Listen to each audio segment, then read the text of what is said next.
সম্মানিত ভিসা প্রত্যাশী ভাই বোনদের জন্য আরেকটি নতুন সুখবর।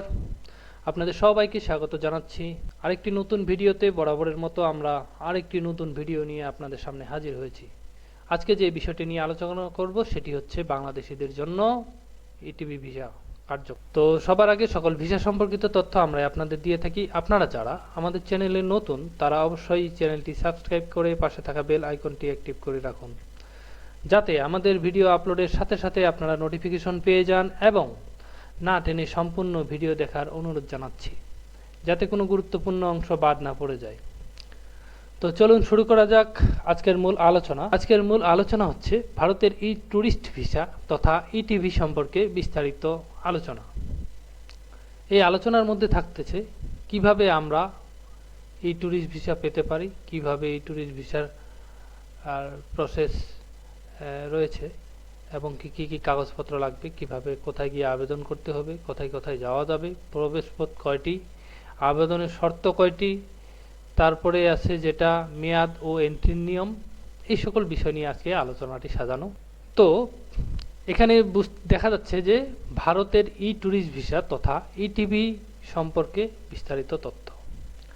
ভারত সরকার পর্যটকদের জন্য ই ভিসা তথা ইলেকট্রনিক ভিসার ব্যবস্থা চালু করেছে, যার মধ্যে এই ট্যুরিস্ট ভিসা সবচেয়ে বেশি জনপ্রিয়। এটি অনলাইনে আবেদনযোগ্য এবং বাংলাদেশ সহ বহু দেশের নাগরিকরা এই সুবিধা পেয়ে থাকেন। এই ই ট্যুরিস্ট ভিসার মূল বৈশিষ্ট্য শুধুমাত্র অনলাইনে আবেদন করা যায়। অনলাইনে আবেদন করার যে লিঙ্ক, সার্ভার লিঙ্ক, এই সার্ভারটা হচ্ছে indianvisaonline.gov.in। এই সার্ভারে প্রবেশ করে আমরা শুধুমাত্র এই ই ট্যুরিস্ট ভিসার আবেদন করতে পারবো। এই ট্যুরিস্ট ভিসায় আপনি কিভাবে কি কি উদ্দেশ্যে ভ্রমণ করতে পারেন এখানে যেগুলো উল্লেখ আছে। প্রথমে আছে পর্যটন, দর্শন / তীর্থযাত্রা, বন্ধু / পরিবারের সাথে দেখা করা, স্বল্পমেয়াদী যোগ্য প্রোগ্রাম, স্বল্পমেয়াদী যোগা প্রোগ্রাম।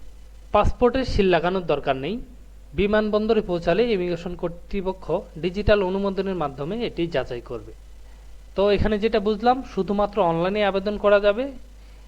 এই সকল ভ্রমণের উদ্দেশ্যে শুধুমাত্র আবেদন করা যেতে পারে। আর পাসপোর্টে কোনো সিল লাগবে না। এই সিল বিমান কর্তৃপক্ষ ইমিগ্রেশনের মাধ্যমে ওনারা নিজেই যাচাই করে এটা অনুমোদন দিয়ে দিবে। তারপরে আছে মেয়াদ ও এন্ট্রির নিয়ম। 1 মাস, 1 বছর বা 5 বছর মেয়াদী ই ট্যুরিস্ট ভিসা পাওয়া যায়। একাধিক প্রবেশাধিকার তথা মাল্টিপল এন্ট্রি অনুমোদিত।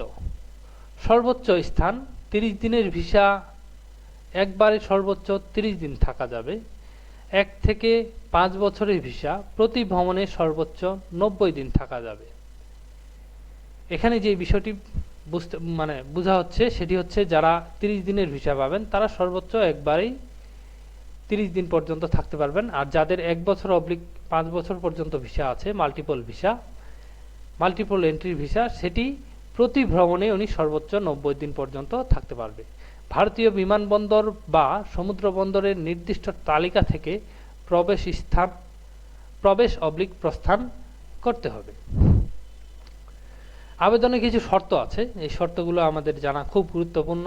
পাসপোর্টের বৈধতা কমপক্ষে 6 মাস থাকতে হবে, ভারত থেকে প্রত্যাবর্তনের তারিখ পর্যন্ত।